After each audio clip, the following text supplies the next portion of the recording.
바꾸셨네. 아멘. 자유해. 위대한 하나님 나와 함께 하시니 내 모든 삶 주께 속했네. 온 세상 구하신 하나님 독생자 주와 함께 땅 끝까지 가리라. 주와 함께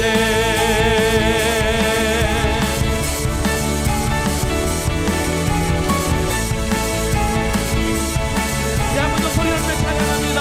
전능하신 하나님, 전능하신 하나님 지금 함께 하시니 그대로 주 찬양해. 주의 명이 가득해 성하신 은혜로 한없는 사랑으로. 아멘. 두려움 떠나가고 두려움 떠나가고 모든 걸 바꾸셨네. 자유해. 위대한 하나님 나와 함께 하시니 내 모든 삶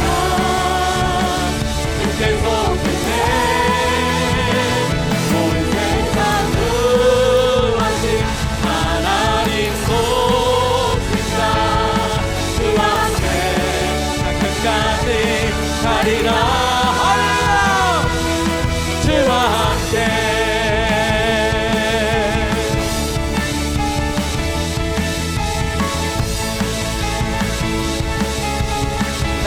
두려움 떠나가고 두려움 떠나가고 모든 결 바꾸셨네.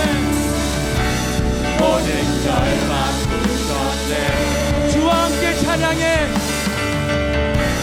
주와 함께 찬양해. 주와 함께 선포해. 주와 함께 선포해. 할렐루야. 자유해. 위대한 하나님 나와 함께 하시니 내 모든 삶 주께 속했네.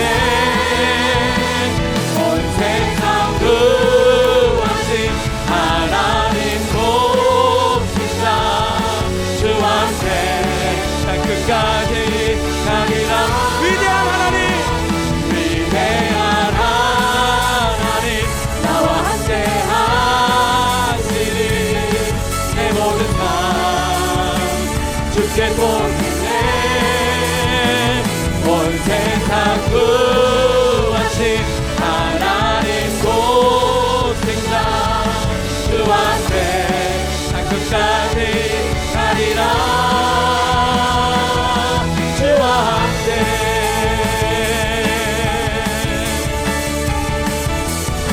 주와 함께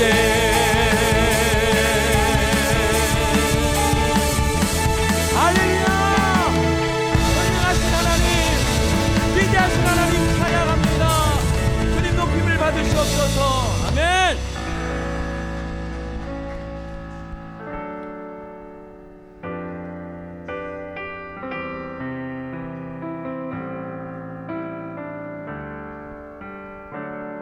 함께 찬양합니다. 내 이름 불러주시고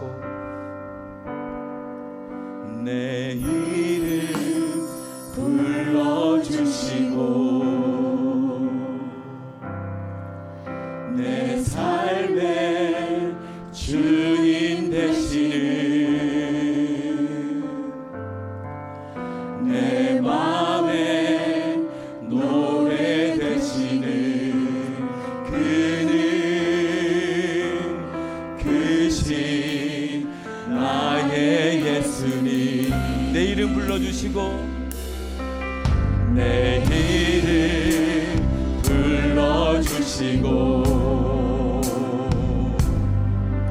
내 삶의 주인 되시는 내 맘의 노래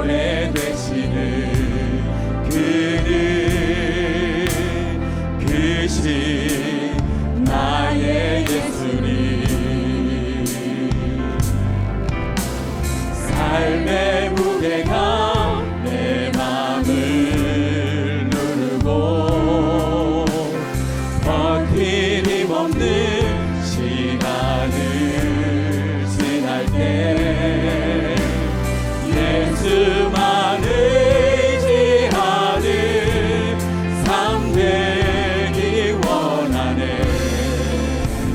주 붙드네. 주님 시선을 거두지 않으사 주의 은혜로 담담케 하시네. 내 수로 사는 인생 책임져 주시니 주께 맡기네. 내 안의 모든 염려는 내 안에 모든 염려를 절실한 기도 되리라. 절실한 기도 되리나. 답답한 현실 속에서 주만 온전히 바라노니와 삶의 무게가 삶의 무게가 내 맘을 누르고 버티기 없는 시간을 지날 때 예수만 의지하는 삶 되기 원하네. 주는 그래.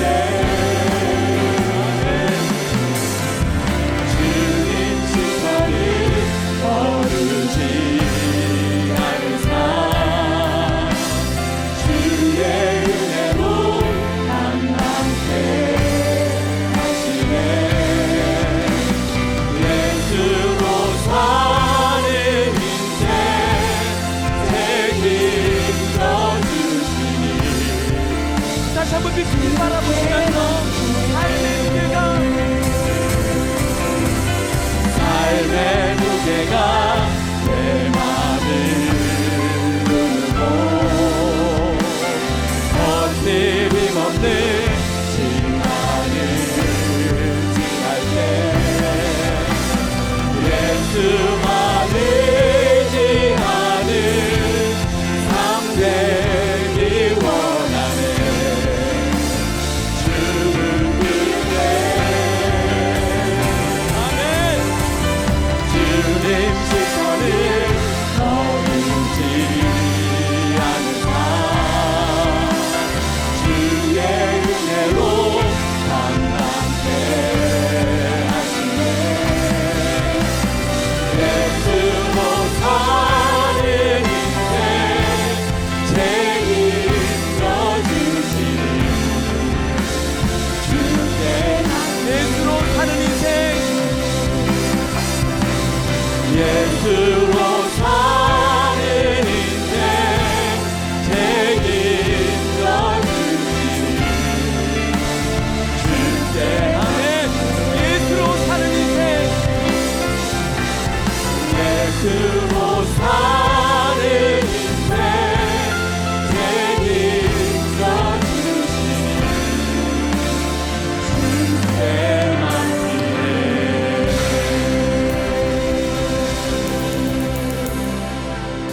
아멘.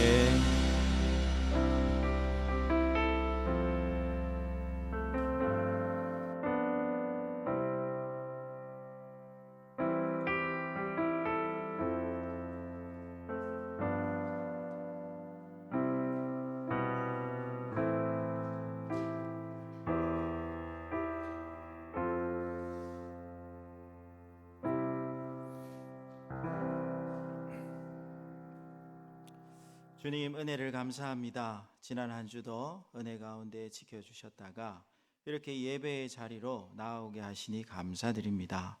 하나님 우리를 예배자로 세우시고 우리의 예배를 기쁨으로 받아주시는 주님께 감사드립니다. 예배를 통해서 우리 주님 영광 받으시고 예배 가운데 성령님 운행하셔서 우리에게 예배드리는 기쁨이 가득한 시간 되게 하여 주옵소서. 지난주 또 저에게 새 약속 새 소원이라는 주제로 말씀 전해주셔서 감사합니다. 하나님 우리의 구원도 주님의 약속을 얻게 되었고 우리의 인도하심도 주님 약속을 이루어 가심을 찬양합니다. 보배로운 약속의 말씀에 늘 귀 기울이고 주님 음성에 민감한 저희들이 되게 하여 주셔서 우리에게 주어진 귀한 생애 가운데 주신 말씀을 확신하고 말씀을 살아내고 또 그 말씀 속에 감춰진 귀한 복을 받아 누리고 또 전달하는 복의 통로로 저희를 사용하여 주옵소서. 특별히 이 시간 선교 여행 중에 계신 우리 변 목사님 부부를 하나님 위해 기도합니다. 하나님 붙들어 주시고 일정 가운데 영육간 좋은 컨디션 주시고 성령 충만함과 지혜를 부어 주시기를 원합니다.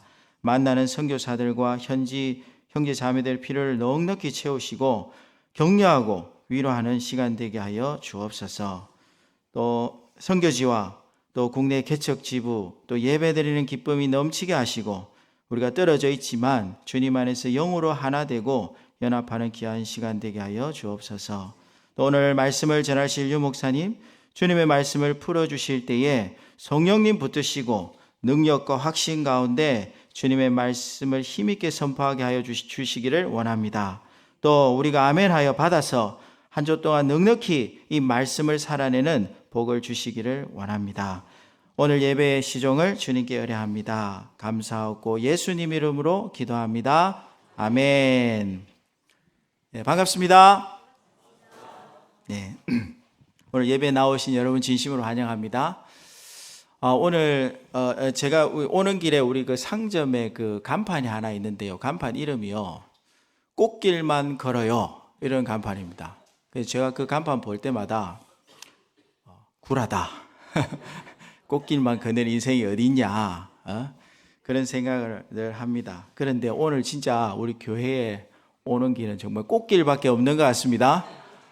이 꽃을 보면서 야, 하나님 이렇게 아름답게 만들어 주셨는데 천국은 얼마나 아름다울까, 이런 생각을 하게 됩니다. 예. 그러면서 오늘 좀 옆에 계신 분들과 좀 의미 있는 인사를 한번 나눠보면 좋겠습니다. 그대는 꽃보다 아름답습니다. 네, 인사.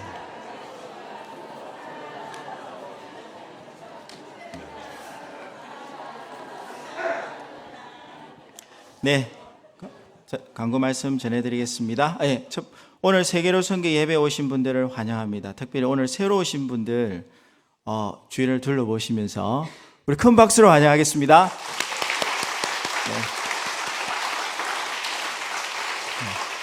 오늘 새로 오신 분들은 새가족실 4층에서 뵙도록 하겠습니다. 변 목사님 부부께서 해외 선교사 방문 일정 중이십니다. 이번 주일 내일이죠. 한국 시간 내일입니다. 벨리 생명의 교회에서 말씀을 전하십니다. 받으신 기도 제목으로 기도해 주시기 바랍니다. 오늘 암송 시험이 있습니다.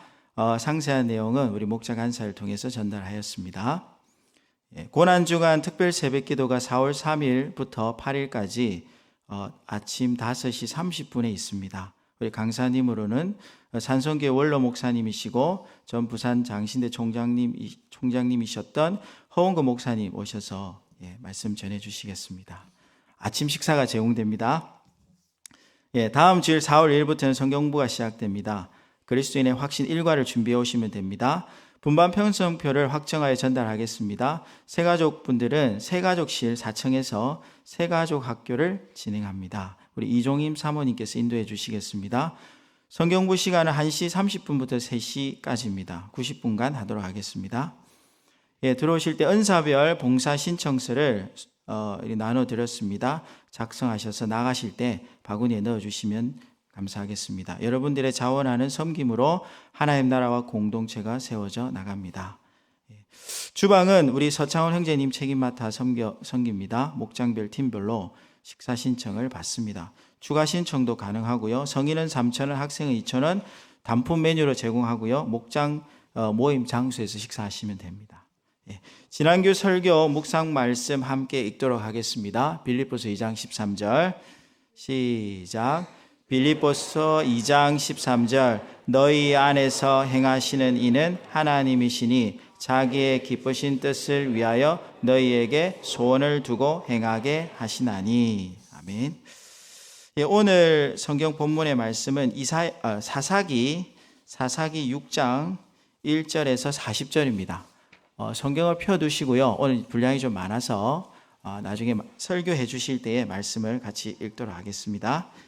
오늘의 설교 제목은요, 큰 용사 기드온입니다. 큰 용사 기드온. 유 목사님 나오셔서 말씀 전해 주시겠습니다. 은혜의 시간 되시기 바랍니다. 함께 기도하시겠습니다.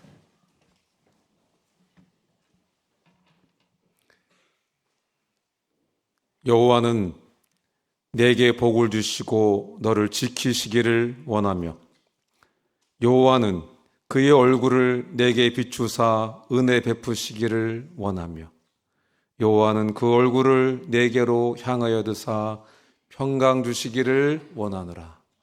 오 사랑하시는 하나님 아버지, 오늘도 주님의 날을 기억하고 주님이 사랑하시는 주님의 백성들이, 자녀들이 주님께 나와 예배드립니다. 주님, 우리 예배 하나님 흠양하실 수 있도록 성령님 도와주셔서 영과 진리로 예배드리도록 은혜 베풀어 주시옵소서. 주님, 우리 인생의 무거운 짐들 주님 이 시간 대신 져주시고 마음의 소원과 간구에 은혜 베풀어 주시옵소서. 말씀이 선포될 때 성령님, 우리 각 사람 심령 속에 깨닫게 하시고 우리 각자에게 주시는 음성 듣게 하셔서 이 험한 세상에서도 말씀으로 승리하고 살아가는 주의 자녀들 다 되도록 은혜 베풀어 주시옵소서. 예수님의 이름으로 기도합니다. 아멘. 반갑습니다. 샬롬. 주님의 샬롬이 여러분 개인과 가정과 일터에 있기를 주님의 이름으로 축원합니다. 자, 오늘은 여러분과 함께 이제 기도원에 대해서 말씀을 좀 나누기를 원합니다. 오늘 창문 다 여니까 어떻습니까? 제가 원래는 사실 이거 설계할 때 전층을 다 예배당은 다 유리로 하려고 했었거든요. 끝까지 밀어붙이다가 건축사가 음향을 책임질 수 없다 그래가지고 제가 포기를 했습니다.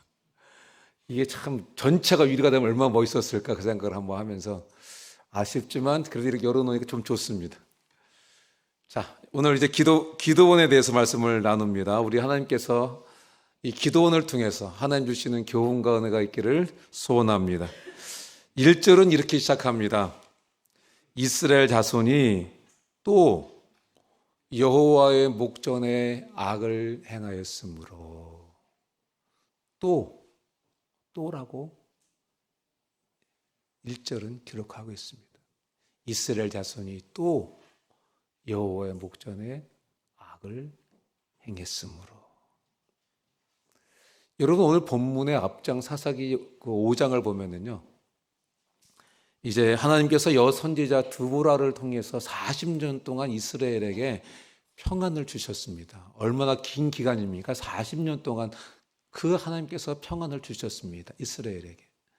그런데 이스라엘 백성들이 한 것은 뭐냐면, 하나님은 평안을 주셨는데 이스라엘 백성들은 그 40년 동안 하나님 앞에 악을 행했습니다. 그래서 하나님이 진노하셨습니다. 하나님 진노하셔서 7년 동안 이스라엘을 미디안 손에 붙이셨다 그랬습니다. 그런데 2절에 보니까 그 7년이 얼마나 힘들었던지 이스라엘 백성들이 산에 가서 숨어서 살았다 이렇게 기록하고 있습니다. 산에 웅덩이를 팠다고 이야기를 합니다. 그리고 그 속에서 살았습니다. 그런데 여러분, 이 미디안 사람들이 이스라엘이 파종 때만 되면 찾아 올라오는 거예요. 여러분, 추수 때는요, 쫓아 올라오면 그래도 얼마만큼은 숨겨놓을 수가 있어요. 그래서 그 숨긴 음식을 먹을 수가 있어요. 그런데 파종 때라고 하는 것은 씨앗을 심는 때입니다. 그러니까 씨앗을 못 심게 씨앗을 심을 때만 되면 올라오는 거예요. 이게 여러분 정말 악랄한 짓입니다. 왜 그러냐면 파종을 못하면 먹을 수 있는 게 없잖아요. 지금 그렇게 어려움 속에 살았던 것이 이스라엘 백성들입니다. 살 수가 없는 것입니다. 그나마 동물이라도 있어야 먹고 살 텐데 이 미디안 사람들이 올라와서 양도 소도 나귀도 다 빼앗았다고 성경은 기록하고 있습니다. 여러분, 이 정도 상황이면 아마 7년이 70년처럼 느껴지지 않았을까. 이 정도면은 7년이 700년처럼 느껴지지 않았을까. 그런 생각을 한번 해보게 됩니다. 5절에 보면 미디안, 알렉, 동방 사람들이 연합군을 이루어서 메뚜기처럼 올라왔다. 당할 수가 없었습니다. 여러분, 메뚜기 떼가 한번 싹 스쳐 지나가면 어떻게 되던가요? 영화나 뉴스에서 한번 보신 적 있으시죠? 완전히 메뚜기 떼가 한번 앉았다가 지나가면 초토화가 되는 겁니다. 지금 이스라엘이 그렇게 약탈을 당하면서 7년 동안 살고 있는 것입니다. 여러분, 적을 당할 수 없었을 때 이스라엘의 주특기가 있습니다. 이스라엘 백성들의 주특기가 뭡니까? 당할 수 없을 때, 적군을 당할 수 없을 때 이스라엘의 주특기는 부르짖는 겁니다. 부르짖는 겁니다. 6절, 7절에 보니까 얼마나 그 기간이 힘들었던지 2번이나 하나님께 부르짖었다. 하나님께 부르짖었다. 이렇게 성경은 기록하고 있습니다. 그만큼 괴로웠다는 것입니다. 여러분, 저와 여러분의 삶 속에서 부르짖을 일이 생겼다면은 그것은 하나님께서 나에게 가까이 와라. 너 참 만나고 싶구나. 이런 사인인 것입니다. 우리의 삶 가운데 정말 부르짖을 일이 생긴다면 하나님께서 내게 나와라. 내게 나와라. 이런 사인인 줄로 믿습니다. 그런데 여러분 8절에 보니까요. 이렇게 이스라엘 백성들이 부르짖었으면 하나님께서 구원자를 보내주셔야 되잖아요. 그런데 하나님께서 사사를 보내주신 게 아니라 선지자를 보내주셨다고 성경은 기록하고 있습니다. 이 사사라는 단어는 쇼페츠라는 히브리 단어입니다. 이 사사라는 단어의 뜻은 구원자라는 단어의 뜻입니다. 구원자. 이렇게 부르짖으면 하나님께서 구원자를 보내주셔야 되는데 선지자를 보내주셨다 그랬습니다. 선지자는 어떤 일을 하는 사람이냐면 하나님의 말씀을 와서 대언해 주는 사람이 선지자입니다. 자, 부르짖었는데 선지자를 보내주셨습니다. 사사를 보내주신 것이 아닙니다. 선지자는 말합니다. 하나님께서 은혜를 베풀어 주셔서 너희를 애굽에서 인도해 내셨고 종되었던 집에서 나오게 하셨고 학대하는 모든 사람들에서 너희를 구원해서 이 가나안 땅을 너에게 축복으로 주었다. 이렇게. 그런데 10절에 보니까 그럼에도 불구하고 너희는 내 목소리를 듣지 않았다. 이렇게 하나님께서 선지자를 통해서 말씀해 주시는 것입니다. 하나님께서 놀라운 은혜를 주셨는데 이스라엘 백성들은 하나님의 말씀을 듣지 않아서 지금 이 부르짖는 일이 벌어진 거다. 이 7년 동안 지금 미디안 사람들에게 지금 온갖 고난을 지금 당하고 있는 거다. 이렇게 선지자가 하나님의 마음을 지금 전달해주고 있는 것입니다. 11절에 보니까 그때 마침 여호와의 사자가 기드온의 아버지 요아스 땅에 있는 상수리 나무 아래 앉아 있었다. 그렇게 성경은 기록하고 있습니다. 근데 그때 기드온은 뭐 하고 있었습니까? 그때 기드온은 밀을 타작을 하게 되면 타작마당에서 해야 되잖아요. 그런데 타작마당에서 안 하고 집 안에 있는 포도주 틀에서 타작을 했다. 밀타작을 했다고 성경은 기록하고 있습니다. 왜냐하면 드러나게 타작하면 미디안 사람들이 올라와서 다 빼앗아 가니까 지금 숨어서 하는 것입니다. 여러분 벼 타작하는 거 보셨죠? 벼단도 잔뜩 쌓아놓고 막 털지 않습니까? 지금 그렇게 해야 되는데 그렇게 못하고 포도주 틀에서 집 안에 있는 포도주 틀에서 지금 늘 타작을 하고 있는 것입니다. 여러분 얼마나 초라합니까? 얼마나 초라해요. 그런데 또 한편으로 보면 기드온이 참 열심은 있었던 것 같아요. 그런데 또 한편으로는 기드온이 참 소심하고 참 겁이 많았던 사람인 것 같습니다. 그런데 이런 기도원에게 여호와의 사자가 찾아와서 이야기합니다. 큰 용사여, 여호와께서 너와 함께 하시는도다.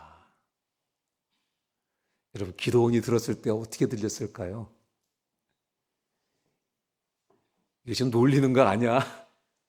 이거 지금 놀리는 거 아니야? 비꼬는 거 아니야? 그렇게 생각했던 것 같아요.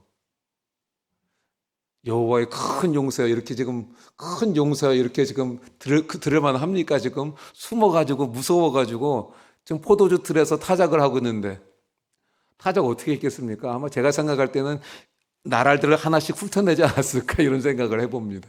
얼마나 초라합니까? 그런데 찾아와서 큰 용사여, 여호와께서 너와 함께 계신다.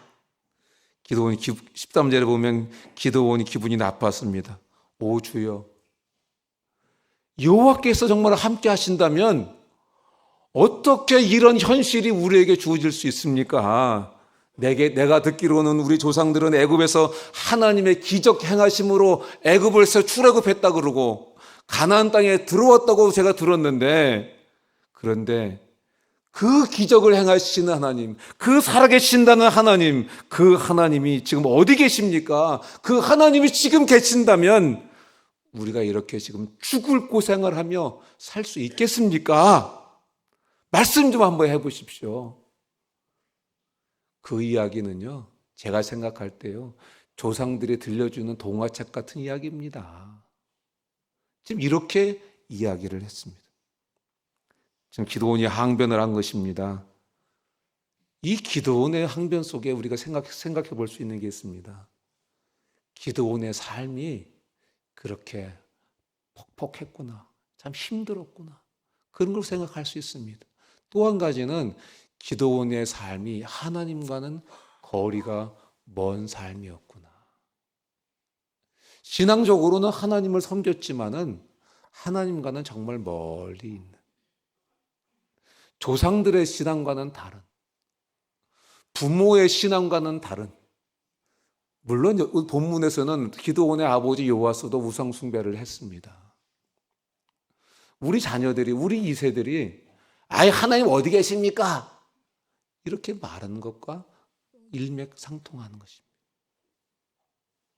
우리 자녀들이 신앙생활 제대로 안 하는 것과 마찬가지 모습인 것입니다. 그것을 지금 기도원이 그렇게 항변하고 있는 것입니다. 그런데 여러분, 이 기도원의 항변 속에는 현실에 대한 진단은 있지만 자신의 영적인 모습에 대한 진단은 빠져 있습니다. 왜 이런 결과가 나왔는지 그 자신의 모습을 하나님 앞에서 돌아보는 것은 빠져 있습니다. 저와 여러분 어떻습니까?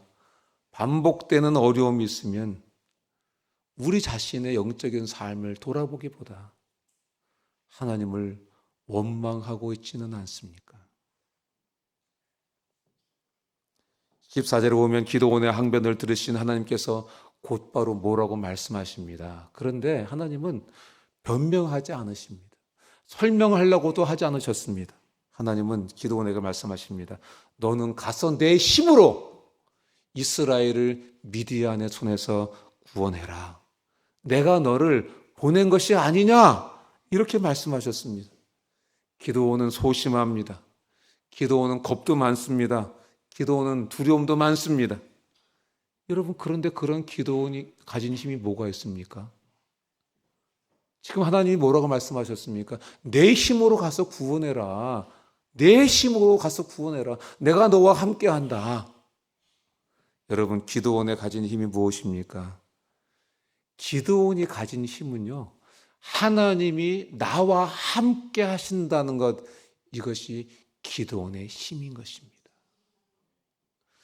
저도 사역을 하다 보면 때때로 어려움이 있고 때때로는 눈물을 흘릴 때가 있습니다. 가슴이 아플 때도 있습니다. 그때마다 제가 하나님께 나아가 기도합니다. 하나님이 저를 부르셨습니다. 하나님이 저를 부르셨습니다. 여러분, 하나님이 나를 부르셨다는 것, 이것이 힘인 줄로 믿습니다. 하나님께서 저와 여러분들을 구원하셔서 하나님 자녀 삼으신 줄로 믿습니다. 여러분, 이것이 우리가 이 땅을 살아가는, 이 인생을 살아가는 힘인 줄로 믿습니다. 어려울 때, 힘들 때, 낙심될 때 우리가 한 가지 기억해야 될 것이 있습니다. 하나님이 나를 부르셨다. 하나님이 나를 택하시고 구원하셔서 하나님 자녀 삼아주셨다. 누가 책임지시겠습니까? 하나님이 책임져 주시는 것입니다. 여러분, 하나님께서 부르실 때는요, 감당할 수 있는 힘도 하나님이 주시는 것입니다. 우리 최근에 콰이타임 했습니다. 하나님께서 사울을 왕으로 세우실 때 어떤 일이 있었습니까? 하나님께서요, 사울을 부르시고 왕으로 세우실 때 이 사울 왕에게 하나님께서 새 마음을 주셨다라고 성경은 기록하고 있습니다. 성령 충만함을 주셨다고 성경은 기록하고 있습니다. 하나님의 영을 하나님께서 감동시켰을 때에 그 감동을 받고 사울을 따랐다고 성경은 기록하고 있습니다. 하나님께서 사람들도 붙여 주셨습니다.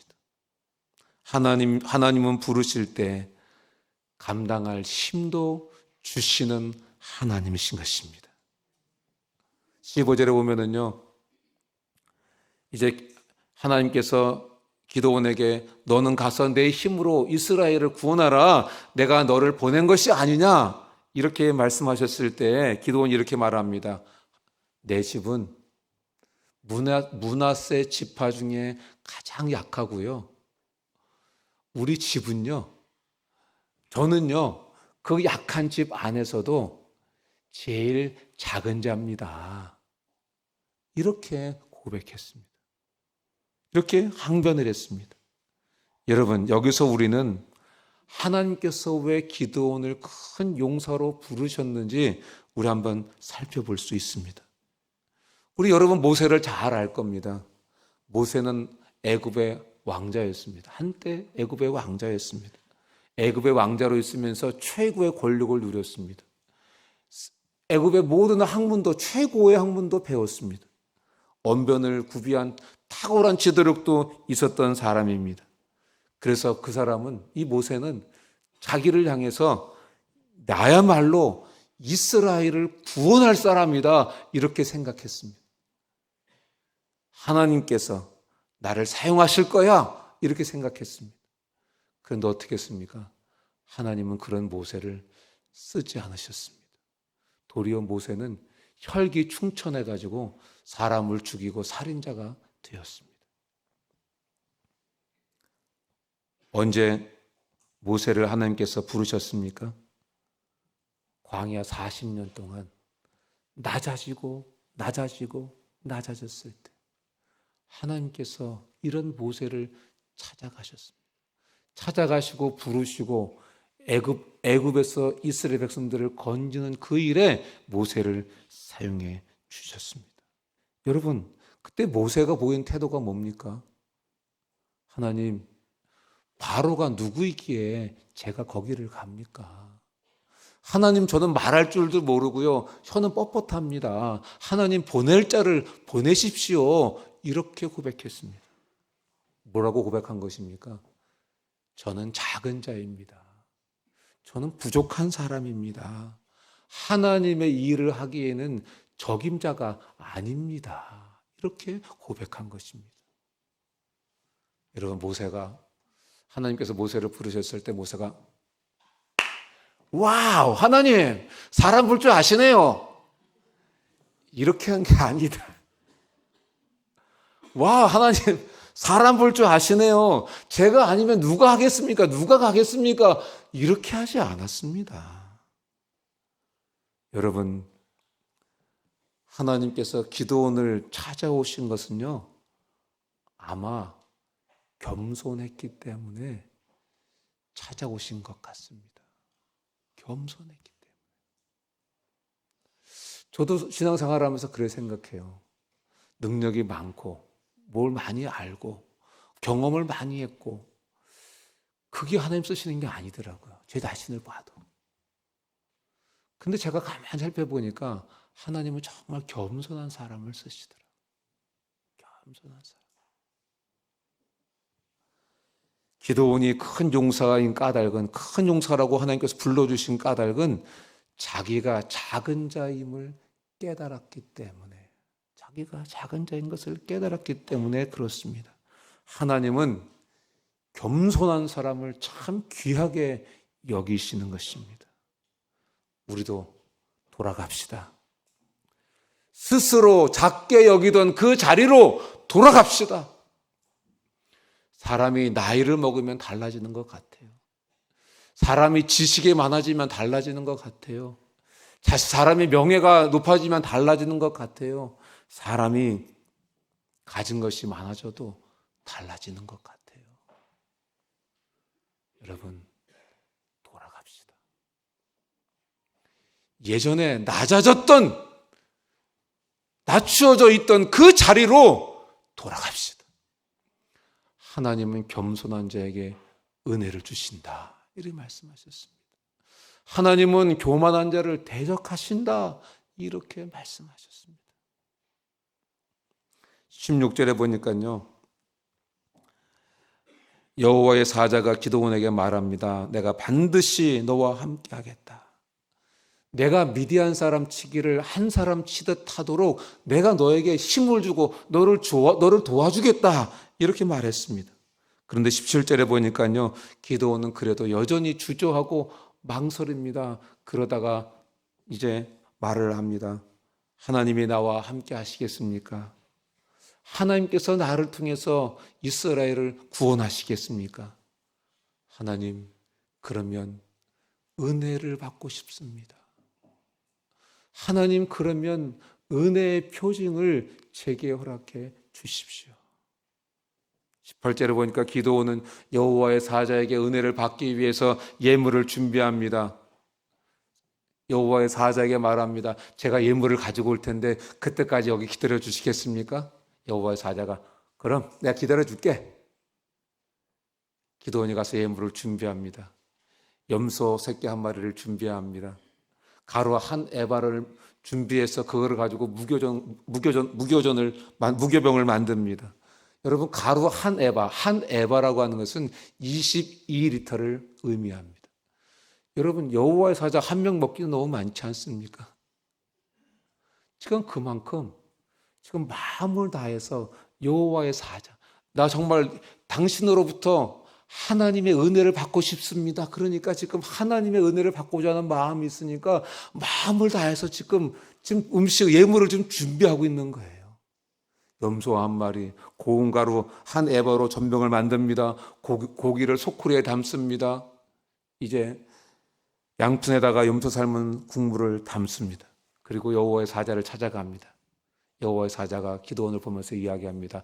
저 바위 위에다가 그 예물을 올려놓고 국물도 거기에다가 부어라. 기드온이 순종합니다. 그때 여호와의 사자가 자신이 잡고 있던 지팡이로 그 예물을 갖다 댑니다. 어떤 일이 벌어집니까? 그 반석에서 불이 솟아서 그 예물을 다 태웁니다. 기드온은 그렇구나. 하나님이 나를 부르셨구나. 하나님이 내게 나와 함께 하시는구나. 이것을 거기서 깨달은 것입니다.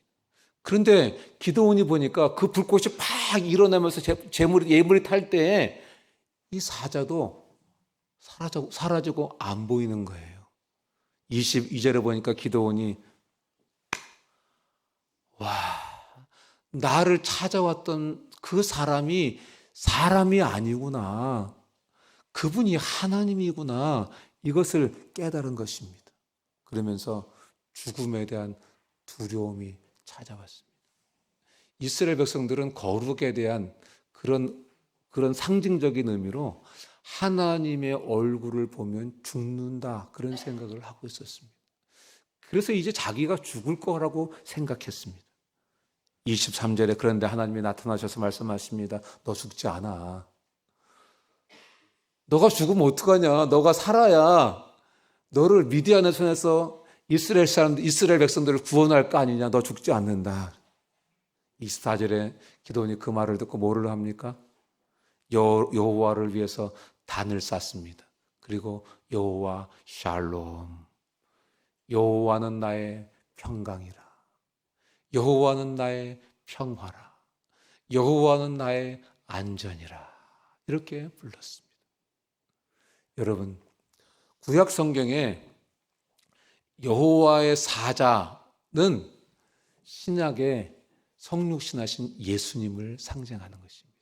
그래서 우리가 성경을 읽다 보면 예수님의 여호와의 사자 이야기가 나오죠. 아브라함도 여호와의 사자를 만났죠. 자기 아들 이삭을 번제로 드리려고 할 때 여호와의 사자가 나타났다 그랬습니다. 구약에 보면 여호와의 사자가 나타납니다. 근데 그 여호와의 사자가 이 육신을 입고 이 땅에 오신 분이 바로 예수님, 성육신하신 예수님이십니다.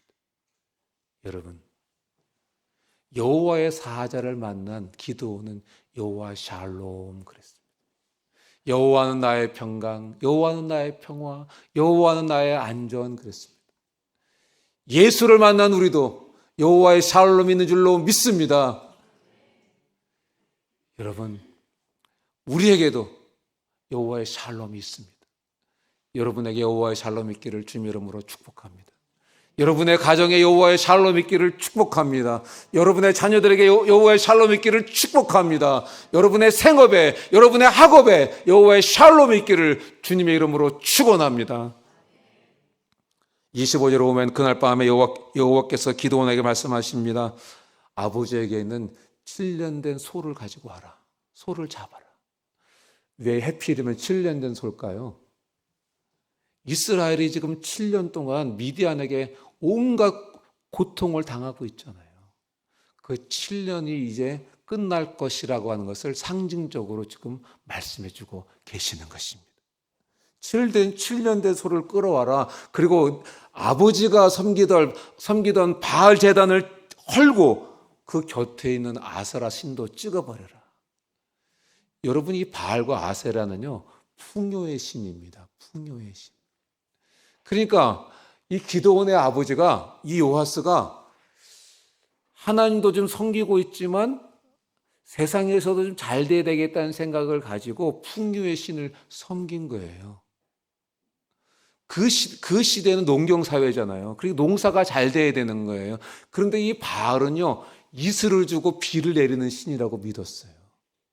그래서 이 바알 신을 잘 섬겨야 농사가 풍년이 된다고 생각했던 거예요. 그러니까 이 기드온의 아버지도 이스라엘 백성들도 하나님도 섬기고 우상도 섬기고 이렇게 혼합주의 신앙을 가졌던 거예요.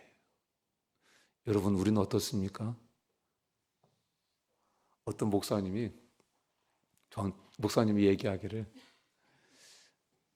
자기 교회에서 나는 5대째 신앙입니다 하는 그런 분이 있는데 자기를 찾아와가지고 자기가 점 보고 왔다고. 아마 친하니까 그렇게 와서 얘기했겠죠. 점 보고 왔다고. 그럼 너무너무 자랑하더라고요. 그래서 그 얘기를 들으면서 자기가 시험에 들 뻔했다. 여러분, 왜 점을 봅니까? 여러분, 그뿐만이 아니에요.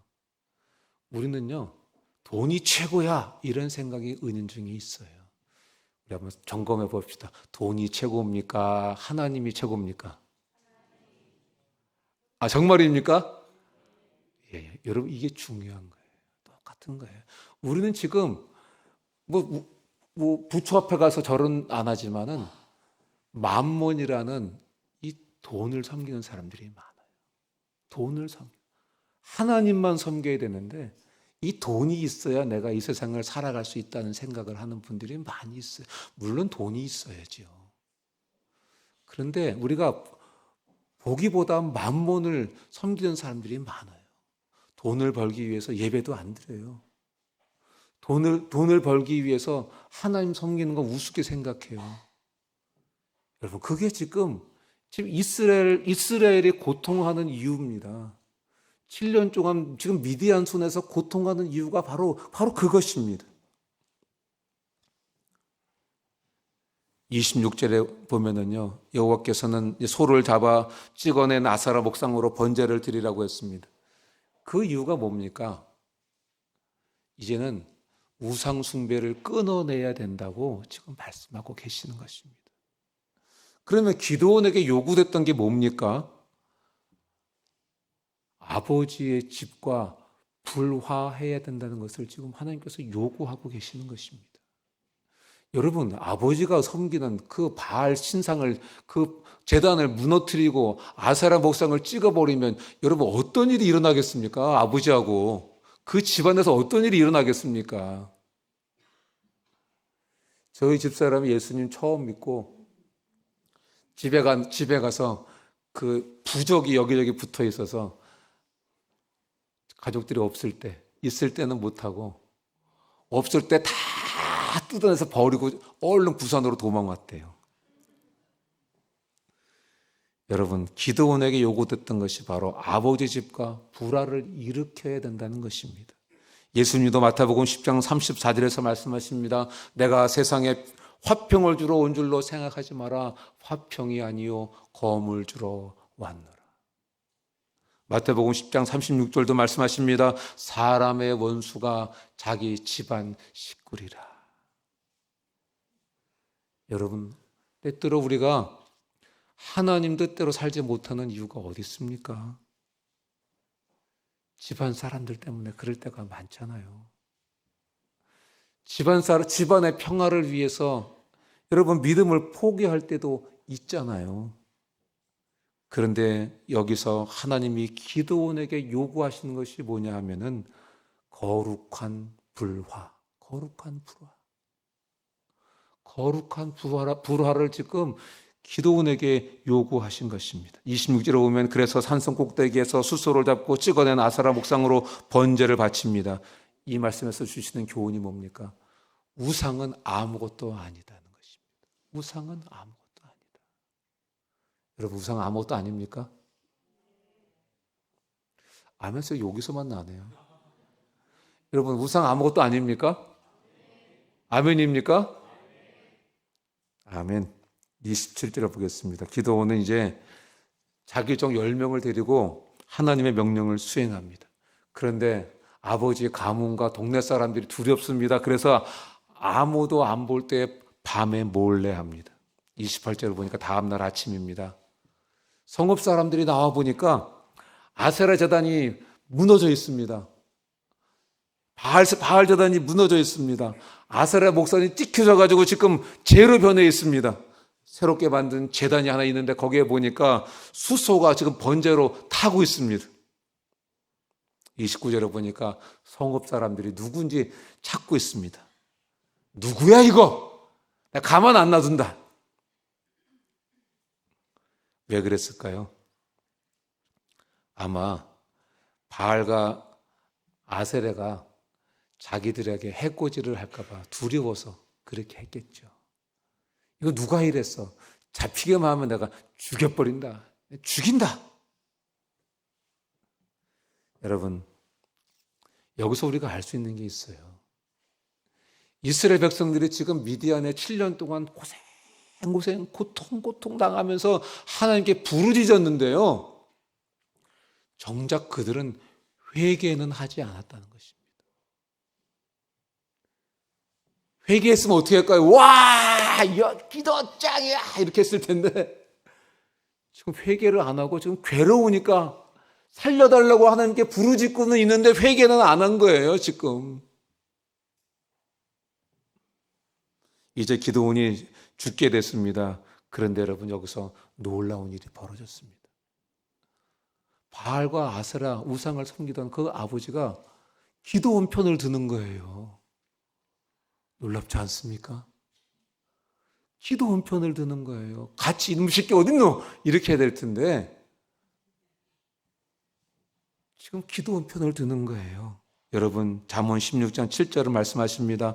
사람의 행위가 여호와를 기쁘시게 하면 그 사람의 원수라도 그와 더불어 화목하게 하시느니라.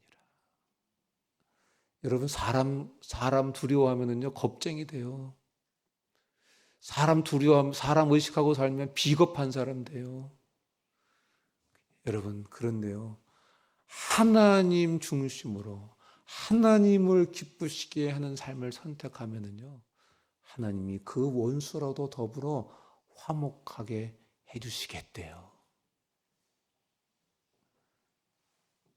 기드온의 아버지 요아스가 이렇게 말을 합니다. 31절에 바알이 진짜 신이면 바알이 기드온 알아서 해결하겠지. 왜 니네들이 나서서 난리야? 이렇게 이야기합니다. 이렇게 하니까 동네 사람들이 아무 말도 못해. 들어보니까 맞는 거거든. 바알이 정말 진짜 신이라면 그 바알의 제단을 무너뜨렸는데 바알이 말이야 가만히 있겠어? 이 기도는 쥐삐지. 제가 예전에 우리 자매집이 우리 교제하던 자매집이 구례에 있었습니다. 구례. 여러분 구례 아시죠? 흑돼지를 먹으러 갔어요. 그 집에. 우리 팀이 다 같이. 어머니가 흑돼지를 잡아주셔가지고 관광버스 대절해가지고 흑돼지 먹으러 갔어요. 무슨 얘기를 하려고 그러냐. 그 동네에 교회를 짓는데 방해하던 사람들이 있었대요. 결사 반대하던 사람들이. 그런데 그 사람들이 죽었대요. 죽어나갔대요. 그래서 마을 사람들이 더 이상 반대를 못했대요. 우리 하나님 어떤 하나님? 우리 하나님 어떤 하나님? 살아계신 하나님. 우리 하나님은 살아계신 하나님.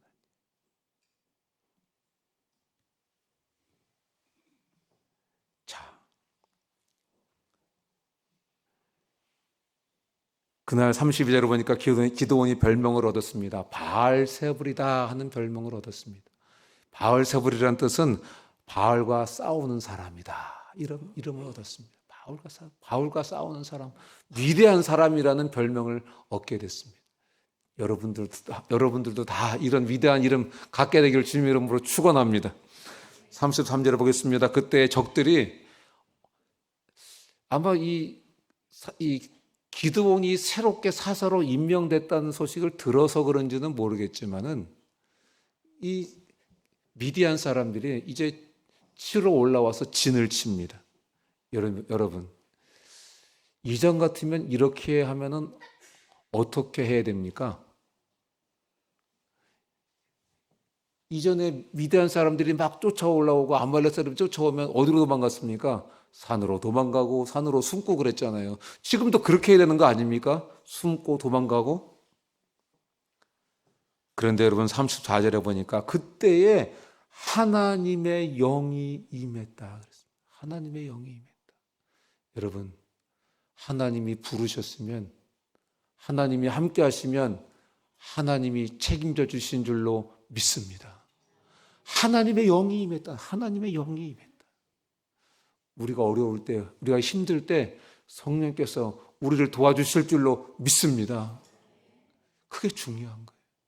그래서 하나님의 영이 임할 때에 기드온이 나팔을 붑니다. 나팔을 부니까 아비에셀이라는 사람이 기드온의 뒤를 따라옵니다. 35절에 보니까 므낫세, 아셀, 스불론, 납달리 사람들이 기드온에게 몰려와서 기드온을 따라옵니다. 그런데 여러분, 그래도 기드온이 사람인지라, 그래도 그렇지. 어떻게 이런 막강한 미디안 사람들, 아말렉 사람들, 동방 사람들, 메뚜기처럼 올라오는 이 사람들과 싸워서 내가 이길 수 있을까? 확신이 없었습니다. 너무너무 답답합니다. 그래서 하나님께 기도합니다. 하나님이 저를 부르신 것도 알겠습니다. 하나님이 저와 함께 하시는 것도 알겠습니다. 그런데 하나님, 표징을 주세요. 제게 표징을 주세요. 37절에 보니까 기드온이 하나님께 기도하면서 이렇게 표징을 달라고 합니다. 하나님, 여기 솜털 한 뭉치가 있는데요, 여기에만 이슬을 잔뜩 묻혀주시고요, 주위 이 땅에는요, 하나님 물기가 하나도 없어야 됩니다. 아셨지요? 하나님께서 38절에 그렇게 하셨습니다. 양털 뭉치에만 물을 잔뜩 주셨습니다. 그리고 주위 땅에는 물이 하나도 없습니다. 얼마만큼 이 양털 뭉치에 물이 많이 모였냐면은 꽉 짜니까 그릇에 가득했더라 그랬습니다.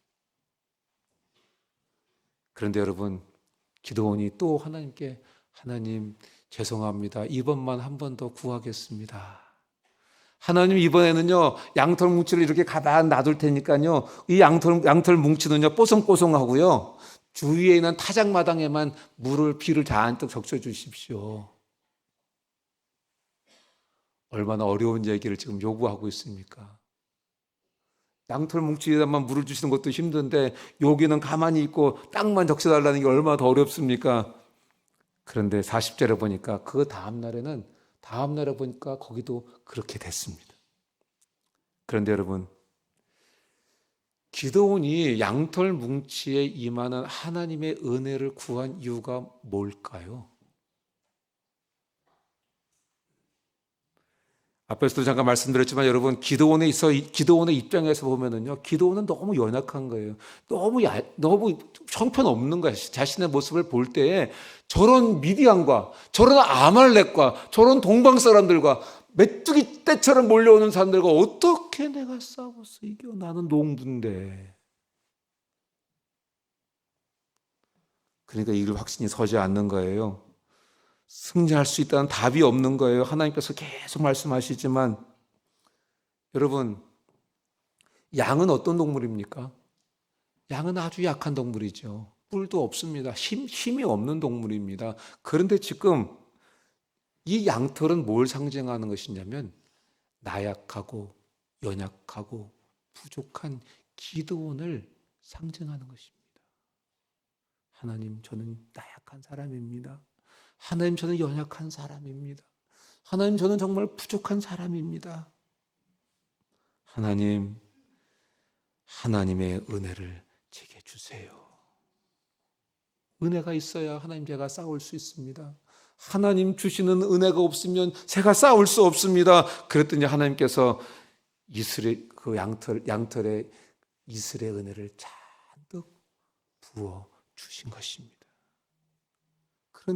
그런데 기드온이 한 번 더 하나님께 구했지 않습니까? 하나님, 이 양털은 뽀송뽀송하고요. 주위 타작마당만 이슬을 내려주세요. 무슨 말입니까? 하나님, 저 혼자 은혜 받아서는 안 되겠습니다. 하나님, 이스라엘 백성들에게도 은혜를 주세요. 그래야 나가서 싸우고 승리할 수 있습니다. 하나님, 저 혼자에게 주시는 은혜만으로는 부족합니다. 이렇게 고백하고 있는 것입니다.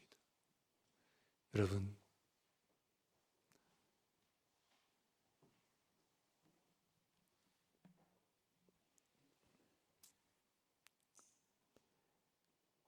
세계로 선교회에서 저 혼자만 은혜가 충만하면 어떤 일이 벌어지겠습니까?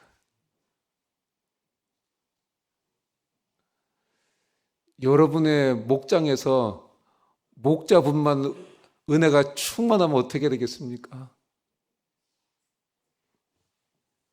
팀에서 팀 리더만 은혜가 충만하면 어떻게 되겠습니까? 지금 하나님께 기도하면서 요구하고 있는 거예요. 하나님, 제게만 은혜 주실 것이 아니라 이스라엘 백성들에게도 은혜를 충만하게 부어주십시오. 그래야 나가서 싸워서 이길 수 있습니다. 그래야 싸울 수 있고 그래야 승리할 수 있습니다. 하나님, 은혜를 충만하게 주십시오. 우리 사무엘도 그렇게 기도했죠. 나는 너희를 위해서 기도하기를 쉬는 죄를 여호와 앞에 결단코 범치 아니하겠다. 왜? 다 같이 은혜가 필요하다는 것입니다. 다 같이 은혜가 필요하다는 것입니다.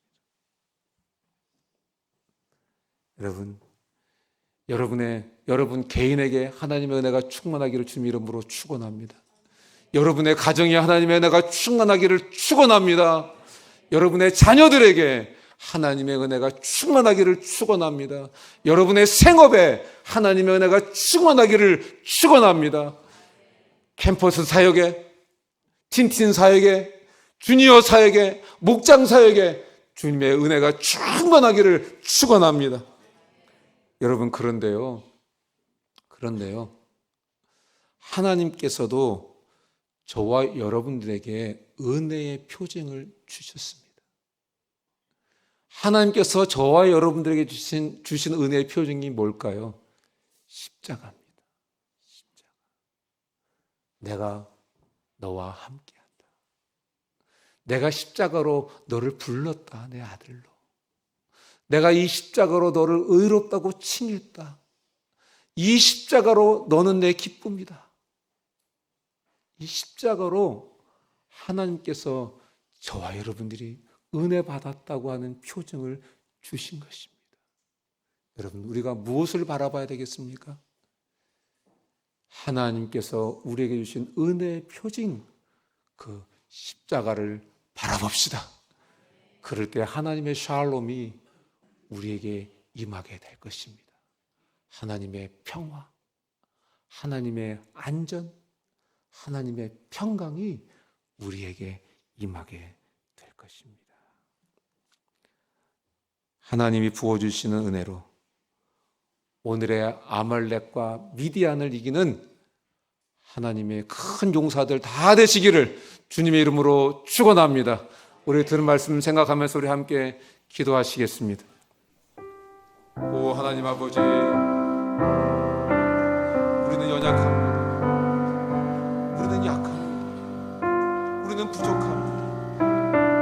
하지만 하나님 십자가로 우리에게 은혜의 피를 주신 것을 감사합니다. 십자가로 사단을 이기셨습니다. 십자가로 사단을 승리하셨습니다. 십자가로 사단의 모든 패계를 무너뜨리셨습니다. 이 십자가 바로 그걸 바라보는 주님의 은혜를 사모하고 살아가는, 주님의 은혜를 사모하고 살아가는, 주님의 충만한 은혜를 사모하고 살아가는 다 되도록 하나님 은혜를 주시옵소서. 하나님 우리가 기도할 때마다 하나님 한없는 은혜 하나님 주시옵소서. 다만 세상 나와 승리할 수 있는 은혜를 사단과 싸워 승리할 수 있는 은혜, 맡겨주신 주님의 일들을 감당할 수 있는 은혜를 부어 주시옵소서. 주님 은혜를 부어 주시옵소서. 우리의 자녀들, 우리의 이 세대에게 은혜를 부어 주시옵소서. 은혜를 충만하게 부어 주시옵소서. 주님의 은혜가 없이는 살 수 없습니다. 주님의 은혜가 없이는 살 수 없습니다. 주님의 은혜가 없이는 하루도 호흡하고 살아갈 수가 없습니다. 하나님의 은혜가 없이는 사단과 싸워 승리할 수 없습니다. 오 주님 도와주셔서 주님 이 시간 우리에게 한없는 은혜 충만하게 부어 주시옵소서. 예수님의 이름으로 기도합니다. 아멘. 다 같이 일어나시겠습니다.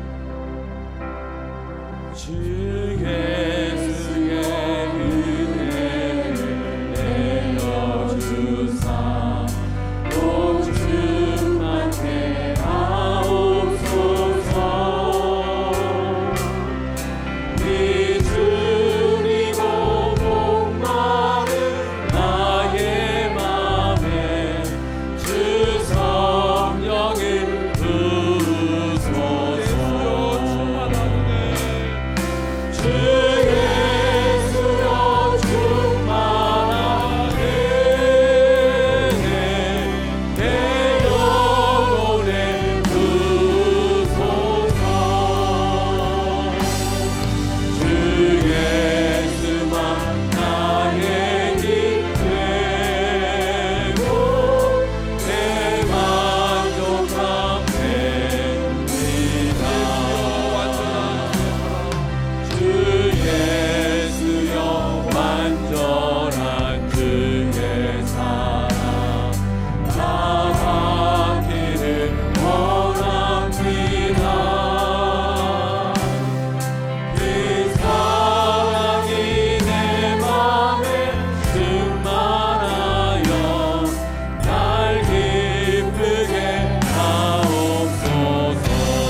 아버지, 은혜와 사랑에 감사합니다.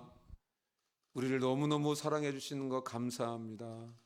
십자가로 우리에게 은혜의 증표를 주신 것 감사합니다.